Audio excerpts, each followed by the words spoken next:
Hey everybody, Den Haring here. Welcome back to my channel, Fish Den 365. Today, we're going to be talking all about the night bite. We're going to talk about when, where, and why, and when not to bother with a night bite. So if you're interested in night fishing, if it's something you've played with or you have done or you haven't done, there'll be something in this video for you. Alongside with that, we're going to have some information about your safety that you've probably never heard before, and it could save your life. So make sure you stay tuned. How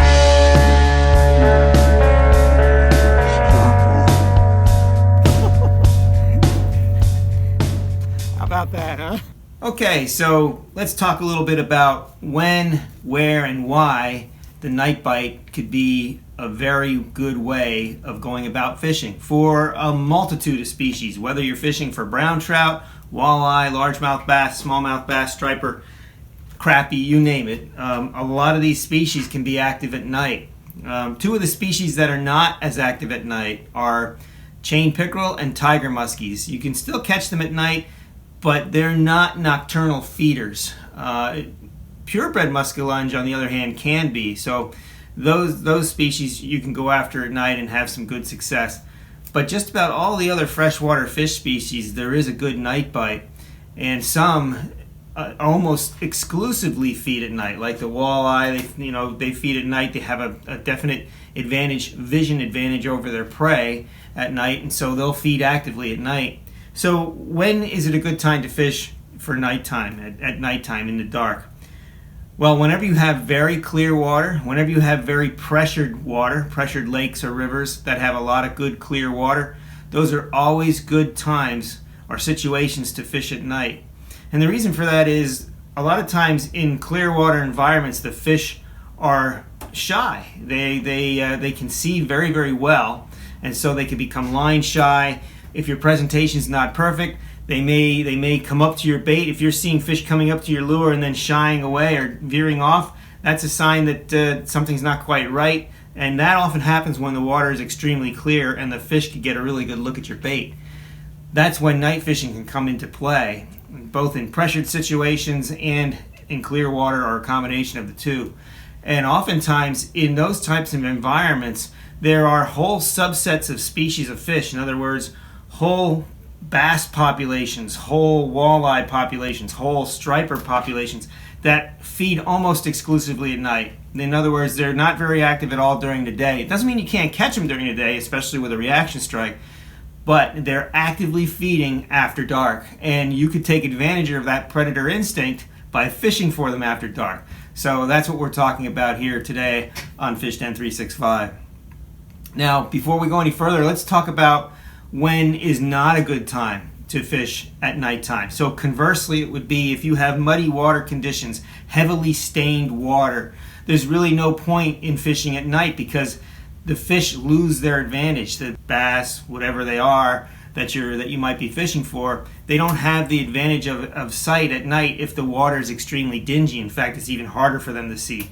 So in environments like that, shallow water environments that are extremely dingy, or even deeper water with dingy environments, very dirty, muddy water, the night bite is not going to be the thing for those particular environments, and you should avoid it. You should fish those environments during the day when those fish are more actively feeding. And finally, let's talk a little bit about why we should fish at night. One of the reasons I've already mentioned, there are whole populations of species of fish that feed exclusively at night. And generally, they're the biggest ones, especially like brown trout, for example. If you have a stream or a river, you may have noticed this if you're a trout fisherman. During the day, brown trout have a tendency of just hunkering down. They'll go under an undercut bank. You'll look in the stream and you won't see a fish, and you'll wonder where they are. Well, usually they're out of the sunlight. They're out of your view. Like I said, maybe an undercut bank. But when they have the cover of darkness, those same fish will come out and they'll actively feed. And sometimes you can catch them with a mouse fly, or you can catch them on larger baits, and their guard is down at night. That's when they're feeding. It's harder for them to see your presentation as a fake, and therefore it's more easier to catch them. So if you're a trophy hunter of any species, whether it's striped bass, walleye, largemouth, smallmouth, brown trout, or any other type of trout, if you are after trophy fish, then the night bite could be the right bite for you, because that's often when some of the biggest specimens of those species are actively feeding. So and what about good times to fish at night? It depends a little bit on the species. Generally, sometimes right before dark to an hour after dark could be pretty good for bass. Oftentimes around midnight is another good time.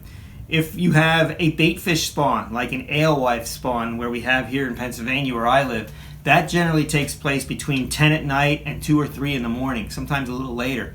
And so those periods of time can be very good. Generally between 11 and 2 is the best because the fish are really up and active then.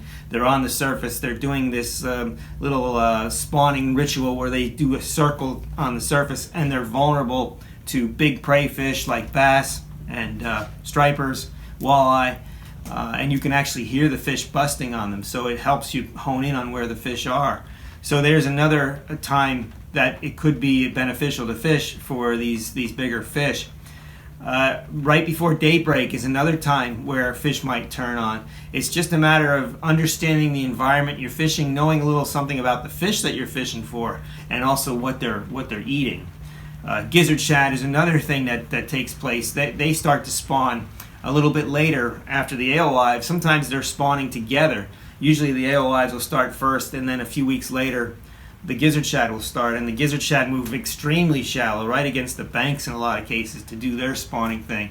And so you can have that going right into July in some of the environments, right through July. So if you're focusing on those things, then you want to consider fishing at night after dark, usually from about 10 o'clock to 2 or 3 in the morning. That's usually the prime time under those circumstances. There's some things you should be aware of when you're out on the water at night. It's a whole different ball game than when you're out during the day, and things can happen out there that you might not expect or that you might not plan for. One of them is fog. On certain weather conditions, you can get a foggy night, and when that happens and you get a dense fog, you cannot see any further than this in front of you. It's just amazing how thick a fog can be. And so it could become almost impossible to navigate, and you have to be aware of that if you're going to be out on a night like that. It might help to have navigation tools like a GPS, whether that's a portable GPS, whether it's on your cell phone or whether it's on your fish finder. Those GPSs can help get you back to the boat dock instead of having to wait until daybreak when the fog lifts to get back. There was a particular time years ago when I was at Lake Nakamixon, and it was a very dense fog. And what I did was, I didn't have any GPS back then. This was in the early 90s. And so what I did was, I got close enough to the bank where I could see the tree line. And oftentimes, even on the foggiest nights, if you get close enough, you can see the tree line. It'll look darker than the rest of the background. And so I just slowly went down that bank. But even then, I overshot where I wanted to go. There's a fishing pier in mid-lake on that lake, and there's a fishing pier at the marina.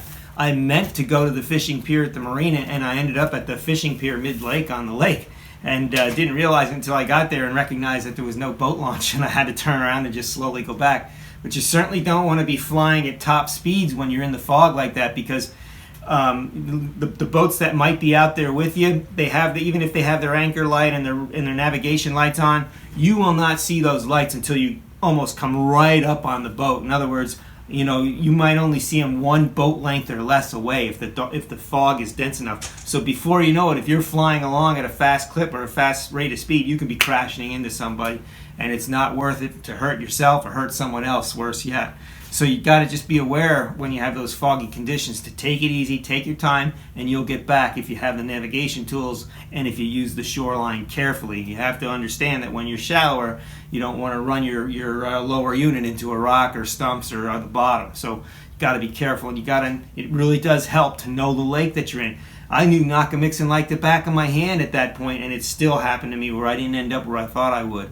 So it can happen, but it does help to know the lake and know which direction you want to go in when you want to get back. There are some other things that happen out at night. One of them is bats. A lot of times when you're fishing, you'll have these brown bats, little brown bats, big brown bats, and they're flying around and they're eating the bugs.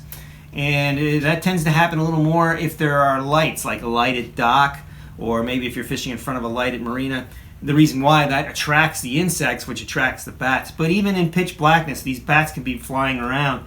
And oftentimes they don't detect your line. So if you got your rod out there and you're making a retrieve and your line is above the water, many times a bat will bump into your line, and it might feel like a strike, especially if you're fishing something like a soft plastic for bass. It could fool you. You can end up trying to set the hook, and there's nothing there because a bat hit your line.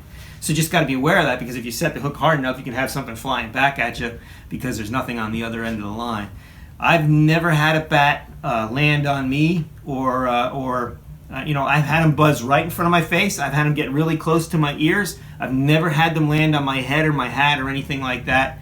So, and I've been out for many, many hours at night. So it's not likely that they're gonna land on you or get in your face or get tangled in your hair or that kind of thing. It's very unlikely for that to happen. I won't say it can't happen, because you just never know, but it's extremely unlikely. And so if you don't, if you just go on your merry way of fishing and ignore the bats flying around, you should be fine. Now, another thing about that, if you're fly fishing, it's a different story. Especially if you're fishing small flies, these bats can then think that the fly that you're throwing out there is an insect, and they can get hooked on your presentation. Or even a larger fly. My brother used to like to fish deceivers at Nakamixon for the stripers and the walleye. And one evening he inadvertently and unknowingly hooked a bat.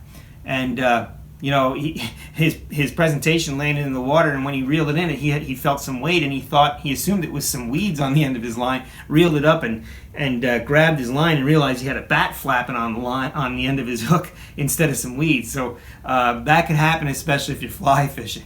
And I imagine it's a possibility that when you're throwing a lure, you can get unlucky enough where you might hit a bat that's flying and hook it that way, although that would also be extremely rare. The other thing that you should be aware of if you've never done this before is at night there's some weird things that happen that typically you don't hear. This is sounds. Typically you won't hear them during the day.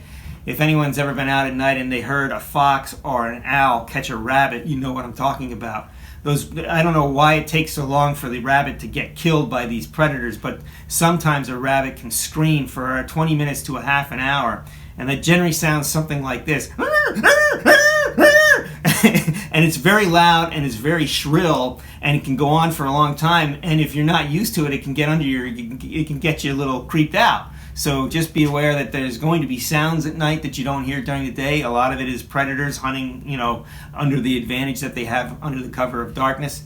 No big deal. It's just they're out on the land. The birds are feeding. The owls are out there. The fox are out there. It's kind of cool. I kind of like it personally, but I've talked to some other people that get a little unnerved by it. No reason to have that happen to you, and if you're aware of it, it's less likely to happen. So you also want to be aware that when you're out there, you're going to need some lights, right? You're going to need navigation lights on your boat to run back and forth safely so people can see you. They know you're coming and going, and you definitely want to be able to see other people coming and going so that you can avoid collisions and that kind of thing. But you're also going to need a light to see what you're doing inside the boat. I usually have a headlamp on, and I'll turn it on to tie knots or to change baits. And when I do that, I like to try and keep the light inside the boat. In other words, focused on the boat and not on the water. And the reason for that is, for a lot of the fish that I fish for, turning on a light, especially a bright light, onto the water will scare them. The best example I can give you, I've seen this happen multiple times, where before I had a boat in the early 90s and late 80s, I used to fish at night quite a bit from shore for hybrid stripers and for walleyes. And when you're fishing from shore for those species, you don't have a light on. You only turn a light on, and it's a small one, when you're changing a bait or when you're looking at your line or making sure your hooks are sharp, that kind of thing. The rest of the time you don't have a light on. And so a lot of times we were down there and we'd be fishing, and someone would come down with a very bright lantern.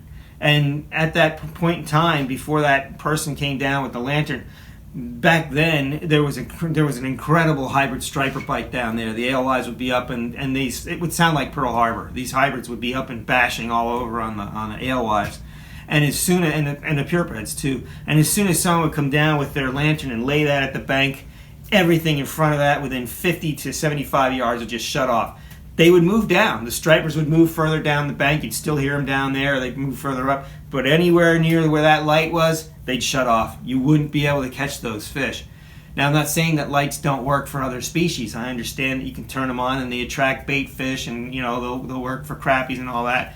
And there's one exception to that rule that I just said. If it's normally dark at a spot and you bring a lantern to it, you're probably going to scare some of those bigger fish.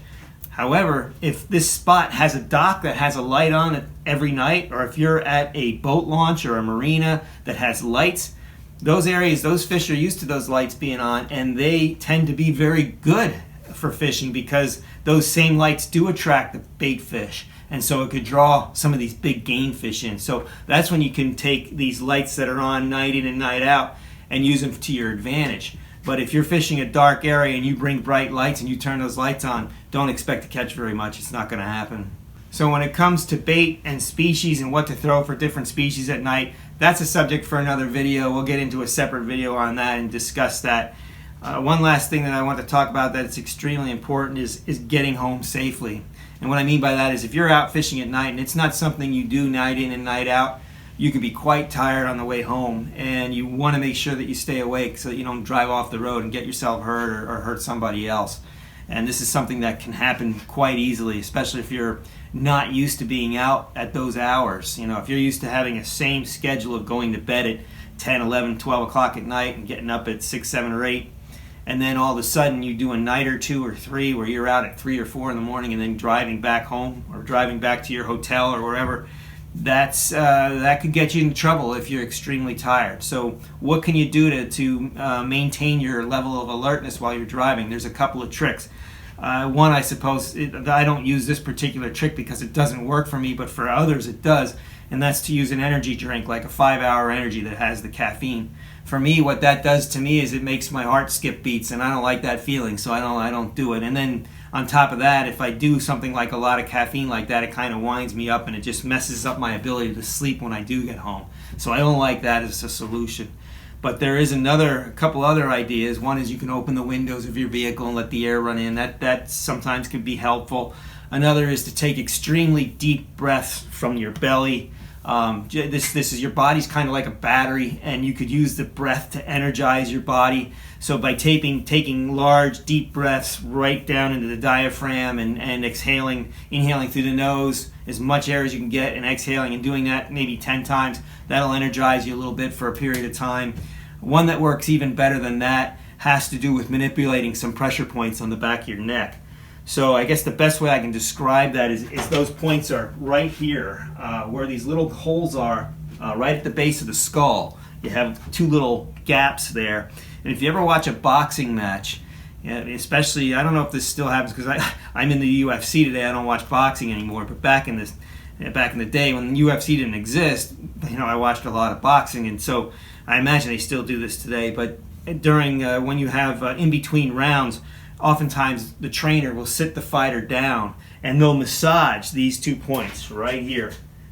And the reason why they're doing that, some people think it's because they're trying to relax the fighter. It's not because of that. It's because when you massage those 2 points, it tends to make a person more alert. There's acupressure or acupuncture points there, and by manipulating them, they can instill alertness in a person.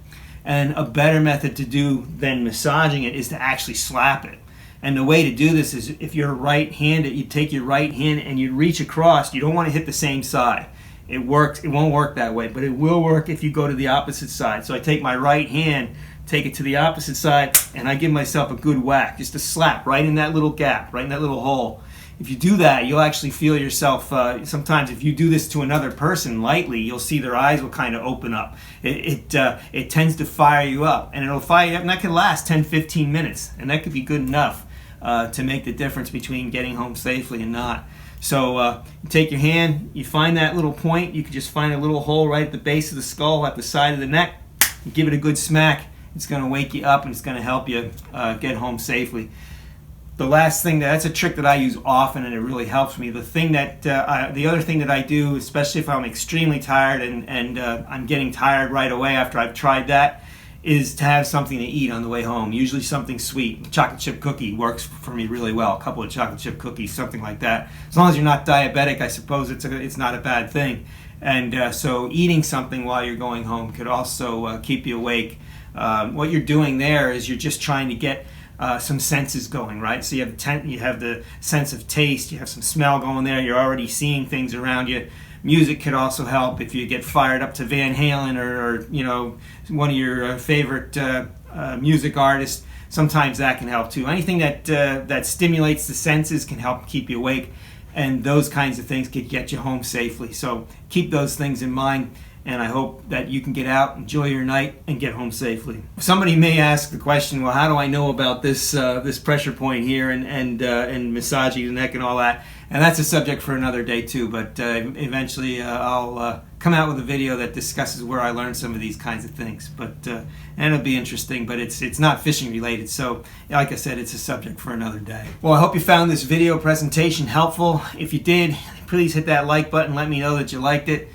Comment in the comments, let me know what your fishing experiences are. We all had some crazy experiences when we're out on the water at night. I know I had some crazy stuff happen. Maybe I'll do a video down the road where you meet some interesting people too at night, and so maybe I'll do a video about the top 5 craziest things that happened to me at night. I'll have to write that down as an idea because some of them were just unbelievable. So I might have to do that. Share yours in the comments. If you have tricks for keeping yourself awake on the way home, please share that too. Remember to subscribe to the channel and hit that bell. That'll give you a notification for when the next video is ready. Remember, we're all about the art and science of fishing, especially bass fishing. We're certified Bassified, and may God bless your fishing endeavors.